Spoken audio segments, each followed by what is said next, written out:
this video we are going to create our first animation using files we set up before. Of course, in each video we will add something new, but for now, if you don't have those files, please follow the link to the previous video, go to the description section and download those files. In addition, I recommend you to watch my previous videos if you didn't. It will help you to have the better understanding of what those files are and what they intended for. Now let's look at the animation. As I press the mouse, you see that those bubbles are being spawned around the mouse location. We can move the mouse and new bubbles will be spawned around new mouse location. And of course, if I release the mouse button, the buttons are no longer being spawned. The same will happen if I will go and leave the canvas element. Maybe also you have noticed that alpha is being changed and it seems like each bubble disappears and the size is being changed. At the end of this video we will have this animation. Now let's create a new subfolder and call it bubbles. Then copy and paste our template files to the subfolder we created. Afterwards, go to our home page, which is the index.html file, and we use it as an entry point, and we need to add a link to the subfolder we just created.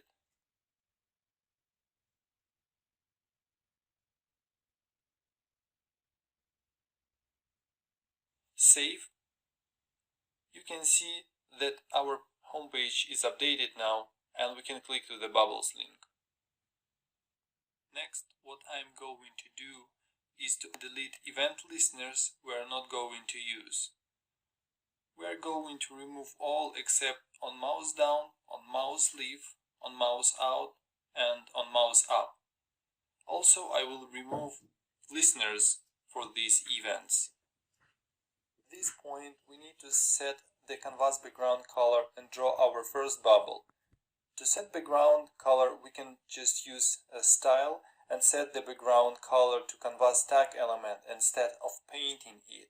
I will use RGBA format for all colors in my video because it allows me to control color and alpha. Let's type in canvas.style.background and set this value. Here, canvas element has style object. If you're interested in, you can console log that and see what other styles can be dynamically set using JavaScript. I scroll down to our draw function. To draw anything on canvas, we must use canvas 2D context. We saved it to ctx variable. Let's type in ctx.beginPath. It says that we want to start drawing anything. ctx.arc, which is used to draw arcs. Let's set x and y locations to 100, radius is 20, start angle is 0, and end angle is equal to math pi times 2. Then we want to set fill style, and to finish drawing we have to add fill method. Okay, you should understand that canvas context works as a state machine.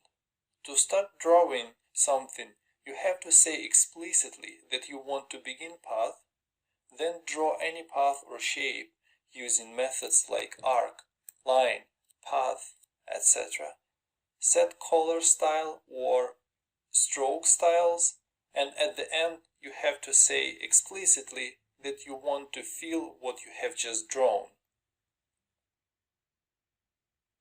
For now, we ended up with the one circle and these lines of code, but I don't want to write them every time. Moreover, I want these lines be reusable. So let's use object-oriented principles and add a class so we can reuse and extend it in the future. Go to libraries folder and create particles.js file. Now I'm going to create a class and export it from the file. This class will have a constructor, update method, which takes delta time as an argument, and let's set it to 0 by default. We will use delta time at some point. And let's also add draw method. For now, let's just copy our code as a reference to particles draw method. As I mentioned before, to draw anything we have to use 2D context. So let's go ahead and add it as a parameter to our constructor and the rest of the parameters we will use. I want to pass main params such as x and a y for locations, radius, color and alpha. I'm going to set the last three params as optional, so they will have some default values. Next, we are going to initialize those params in the constructor.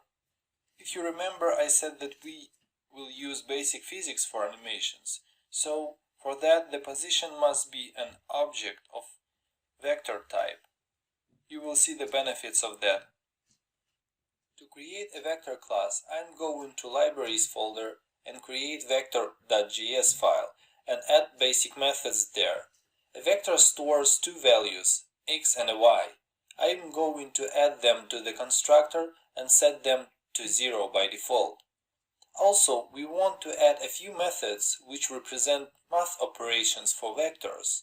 They are add and subtract. Also, useful methods are set and copy. Using set method, we can set new x and y values at the same time. Using copy method, we can make a copy of this vector and use it independently and avoid any mutations. All these functions will receive an object that has to have x and y values. If there is no object passed or an object doesn't have some values, we will use default ones. And math methods are simple. They will add or subtract values from each vector components. I am back to particle class and I'm going to refactor draw method because inside the class we need to refer to itself using this keyword. Okay, what is next? To be consistent in terms of color format, we need a math function which will convert hex format to RGBA. Let's just Google that. I will ask something like hex color format to RGBA. By the way, did you know there are some rumors about Google, that Google was created by programmers to Google solutions? That was funny, wasn't that? Leave your comments about the rumors. What do you think about that? Okay, let's continue. I will go ahead and click on Stack Overflow and look for something. All these solutions do the same, but I like this one. You know, I want this function be available everywhere, so I'm going to extend the global math object. I am adding extension.js file to Libraries folder. Next, I will copy and paste function from the Stack Overflow and set it as the method of JavaScript math object.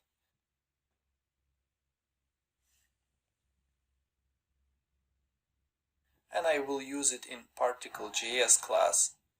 Now we can combine our color and alpha to make our RGBA format. Okay, let's import all our dependencies to our index.js file and refactor our draw function. I am going to import particle class and vector class.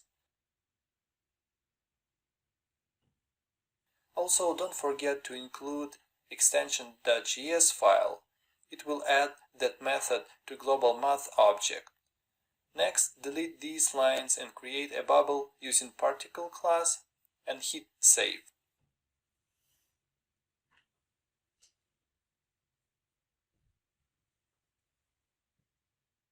It will refresh the browser tab. You see that nothing happens. It is because now to draw a bubble we need to call its draw method. So now it works.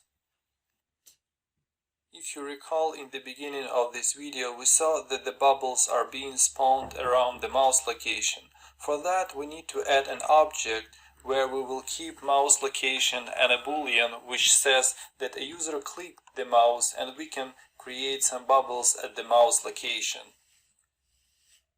I am going to set isClicked value to be true on mouse down because it means that the user clicked the mouse. Also, I'm going to set this value to be false in mouse up. Basically, it means that user leave the mouse, and also the same behavior will be in mouse leave, as I said at the beginning of the video. Next, I'm going to check if the mouse is clicked. Then we can set some values. These values are X and Y values, and they are being taken from mouse event, because mouse event tracks the mouse positions. To store bubbles, we will add bubbles array, and we will push every new bubble to this array. Go to draw method and check that if mouse clicked, then we need to create a new bubble and then push it to array of bubbles. As you see, I copy paste the definition of our class, but I want to add one more variable saying that I want the positions be a vector. So I will use a vector class for that and pass mouse X and mouse Y as a new values. Following the video, don't forget to remove lines of code that is not being used. Now I will use for each loop to loop through each bubble in bubbles array and show each bubble. Okay, hit save. Oops, we have an error. Yeah, because we don't have show method, but we have a draw method. Let's fix that. At this point you kind of see the interesting effect that we can have. But this is not the effect we want. We need to clear canvas because each time we draw bubbles, but next time when we redraw our canvas we want to clean it up and draw again. For that we will use clear rect, and I will set 0, 0 and the sizes of window height and window width. It will define the rectangle that we want to clean. And still you see that it doesn't work because we are missing something. It happens because we set new bubbles, but we never reset our array be equal to 0. It means we never make it empty. So now we can see that we always add new bubble, we always draw this bubble and clear canvas afterwards or beforewards. Even with this step you see that we kind of have this effect. But let's work on bubble itself more to make it more beautiful and make it with some alpha and all this stuff. It is the point where we can use the other object-oriented principle. We can just take this particle and extend this class. So I'm going to add new file, call it bubble.js, and what I'm going to do, I'm going to export this new class bubble.js, but what is important, I want to extend this class using particle.js. So we will define the constructor. It will have the same values as the particle.js class have, and we will pass those to super method. But apart of that, we will add variables we need for the bubble itself. For now, let's quickly go back to index.js file and rename our import. So now we don't want to import the particle, we want to import our bubble class. And let's quickly refactor that in draw method. After we change that, it should work the same. Let's hit save and check it. Seems we have another error. Let's debug that.